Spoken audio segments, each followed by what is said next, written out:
इस प्रकार परमात्मा कहते हैं कि यदि तुझे सुख चाहिए तो केवल परमात्मा की भक्ति में लगा रहे, और इसकी भक्ति करते करते भी यदि तुझे कोई परेशानी आती है तो शुक्र मना उस मालिक का कि चरणों में था, चरणों में नहीं होता तो वहां और ज्यादा कष्ट हो जाना था। जैसे हमने कई अनजान बहन भाई जो तत्व ज्ञान से परिचित नहीं होते, परमात्मा के संविधान से पूर्ण रूप से जानकार नहीं होते, तो मन में थोड़ा सा कोई हानि हो जाती है तो खोट पैदा कर देते हैं। इस परमेश्वर के चरणों में आने से पहले भी हम यही कहते हैं, आने के बाद भी बार बार यही आपको याद दिलाते हैं कि पूर्ण परमात्मा की शरण में आने के पश्चात और परम संत के माध्यम से दो ही बातें होती हैं, या तो हानि होगी नहीं, और होगी तो महाभयंकर मार, या होगी तो आपकी कोई वीकनेस के कारण, आपकी कोई जो है गलती के कारण, कमजोरी के कारण होगी। और दूसरी ये बात है कि या फिर ज्यादा भयंकर हानि होनी हो, बहुत कम टलेगी। कई अनजान भक्त आत्मा बहन भाई कहते हैं जी ये भी काम, हमने पाठ भी करा दिया, हम तो जोत भी चढ़ा दिया उनके लिए, और सत्संग में भी आते रहते हैं, फिर भी हमारा ऐसे नुकसान हो गया। अब ये पहले तो ये कहना ही नादानी है, ये कमजोरी। हम उनको कहते हैं फिर आपने कोई गलती की होगी, कहते हैं नहीं हमने कोई गलती भी नहीं की। तो पहली गलती तो ये है कि हमने न्यू कर दिया, पाठ भी करवा दिया, हमने जोत भी चढ़ा दी, हर सत्संग में भी आते हैं, फिर भी हानि होगी, यह भी कमजोरी ही है, यह भी गलती ही है। भगवान के विषय में ये कहना नहीं चाहिए। ये ऐसा कह रहे हैं आपको ज्ञान कति नहीं। पहली बात तो यह है कि आप ना तो दान कर सकते, ना पाठ करा सकते, ना आप जोत चढ़ा सकते। क्यों नहीं चढ़ा सकते? क्योंकि हमारे ऊपर अन्य आपत्तियों का इतना ढेर है। कहीं डॉक्टर के पैसे लग जाते, कोई घर का सदस्य शराब पीने लग जाता, वो सारा काम बिगाड़ देता है। तो ऐसे तो हम पैसे बर्बाद कर सकते थे, पुण्य पर भी परमात्मा ने ही आपके लगवाए हैं, आपको सद्बुद्धि देकर, हौसला देकर, अंदर प्रेरणा दे करके, आपके कई अड़े हुए कामों को रोक के। कुछ तो ऐसी आपदाएं होती हैं कि हमें पता भी नहीं लगता, परमात्मा आने नहीं देता, और हम कुछ कमजोरी कर जाते हैं या बहुत ही भयंकर मार होती है, वो थोड़ी बहुत हमारे तक पहुंचती है, हम उसी को मान लेते हैं भाई क्यों हो गया। कारण यह है कि हम यहाँ सुनते हैं कि हमारे ऊपर कोई आपत्ति आनी ही नहीं चाहिए, उस भक्त ने को परमात्मा ने ऐसा प्रोटेक्शन दिया, ऐसा बचाव दिया, उस भक्त को ऐसे लाभ हुआ। फिर कहता है कि मुझे क्यों नहीं हुआ, मुझे ऐसी हानि क्यों हुई। इसके भी बहुत गहरे, इसका भी गहरा विचार होता है, इसका कोई और कारण होता है। जैसे कई ऐसी पुण्य आत्मा हैं जिनके पिछले भी पुण्य संस्कार आपके उनके साथ हैं,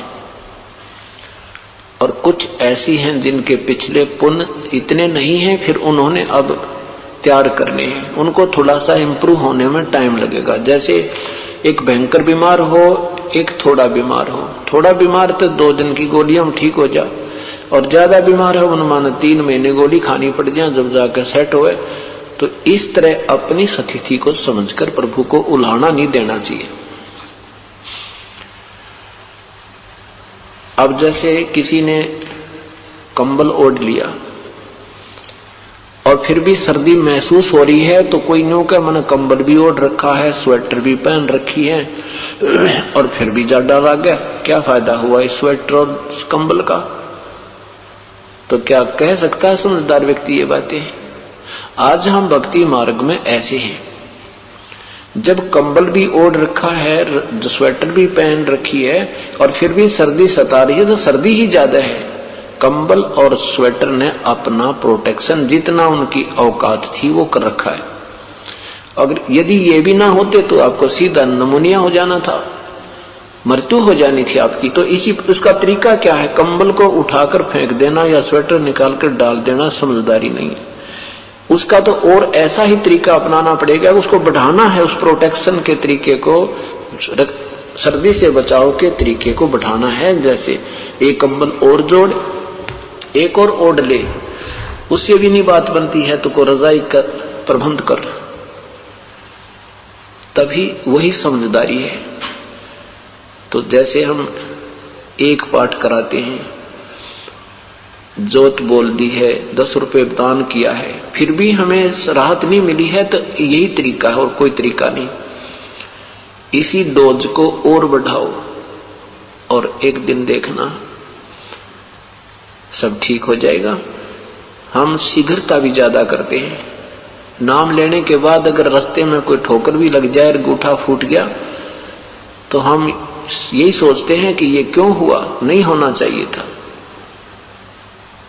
छोटी सी हानि भी हो जाती है तो हम मन में करते हैं हमारे क्यों हुई ये, हम और मन में अनजान व्यक्ति जो कहते हैं हमें क्या फायदा हो रहा है। और पहले हम जो पूजाएं करते थे देवी की, देवताओं की, 4 ईंट लाकर मंडी मसानियों की, वहां चाहे कितना ही नुकसान हो जाता और कभी मन में ना आई कि ये नुकसान क्यों हो गया, मैं इनकी पूजा करे।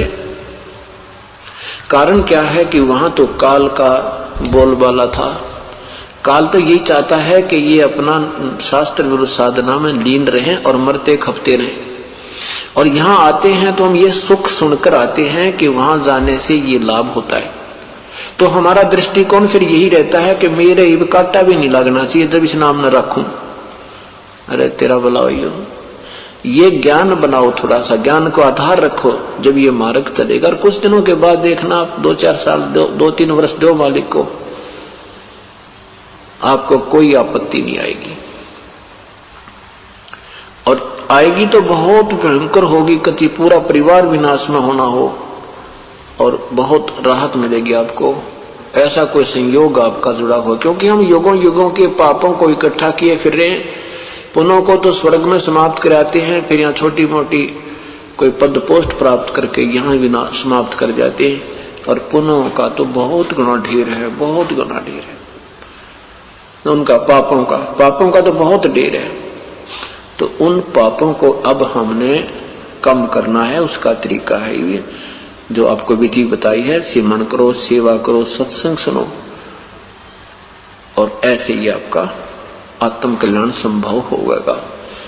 तो परमात्मा कहते हैं इसमें थोड़ी सी शांति रखो। धीरे धीरे रे मना, धीरे सब कुछ होवे, माली सींचे 100 घड़ा, समय आवे फल होवे। जैसे एक आम का पौधा बीजा जाता है, आम के पौधे को बीजते ही उसको फल नहीं शुरू हो जाते। आम के पौधे को बीजते ही उसमें फल नहीं शुरू हो जाते, उसको 12 वर्ष तक, 10-12 वर्ष लगते थे उसको पेड़ बढ़ने में। और तब तक उसमें सैकड़ों घड़े पानी के सिंचाई कर देता है माली, वो जानकार व्यक्ति जिसको पता है कि ये आम का बीज है और इससे ही फल लगेंगे, इतने लगेंगे कि 2 पीढ़ी तक समाप्त नहीं होंगे।